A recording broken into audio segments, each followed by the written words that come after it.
Olá, está começando agora as Superaulas Enem 2011, uma iniciativa do Sistema Positivo de Ensino com o mais tradicional jornal brasileiro, o Estadão. Tudo isso para você fazer bonito nas provas desse ano. Hoje teremos as aulas de inglês com o professor Floriano, biologia com o professor Pedro, geografia com o professor Hamilton. E para começar, vamos encarar logo uma aula de matemática sobre tópicos de geometria plana sob o comando do professor Kolbe. Preparado? Até daqui a pouco!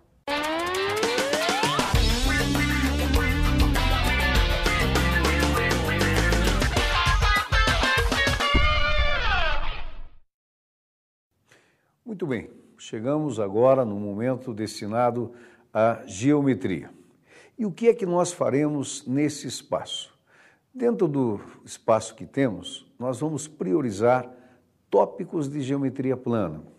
E foram escolhidos, dentre os muitos tópicos da geometria plana, aqueles que, numa retrospectiva de fácil constatação, têm tido uma presença muito intensa nas provas do Enem e também nas provas dos vestibulares das instituições federais, especialmente.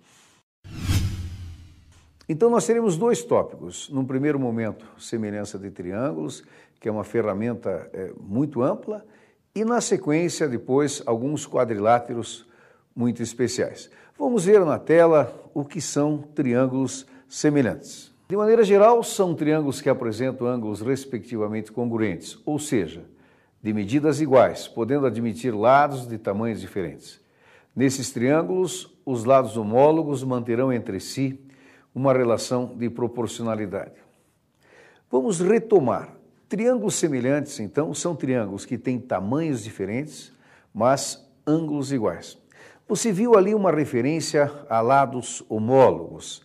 A palavra homólogos, na sua etimologia, ela significa mesmo lugar. Ou seja, os lados homólogos são os lados que mantêm as mesmas posições, porque quando os triângulos são semelhantes, é possível deixá-los na mesma posição.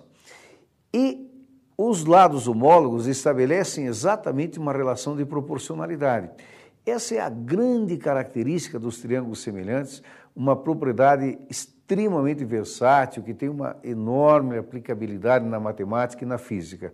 Os lados que ocupam as mesmas posições, na mesma ordem, mantêm entre si uma mesma relação de proporcionalidade, uma mesma constante. Vamos voltar para a tela e ver melhor o que isso traduz. Então veja, o lado A está na posição do A', o B está na posição do B', o C está na posição do C'. E os lados homólogos estão naqueles que ficam paralelos entre si. A relação vai ser A sobre A' igual a B sobre B' igual a C sobre C', e qualquer um desses quocientes é igual a um K constante de proporcionalidade. Vamos agora ver aplicações desses triângulos semelhantes. De maneira geral, o procedimento resolutivo consiste em perceber a semelhança e perceber também, na sequência, quem está na posição de quem. Muitas vezes é necessário fazer uma correção de posição, mas sem perder nunca essa referência. Os lados que são proporcionais são os lados homólogos, os lados que ocupam as mesmas posições. Vamos começar com uma questão da Unesp, que foi questão de um vestibular, mas que traduz um modelo bem clássico dentro do assunto de semelhança. Vamos à tela. Então veja, o enunciado nos diz que a sombra de um prédio, um terreno plano, uma determinada hora do dia, essa sombra mede 15 metros. Nesse mesmo instante, próximo ao prédio, a sombra de um poste de altura 5 metros mede 3 metros. Veja, nós temos aí uma situação onde existe uma situação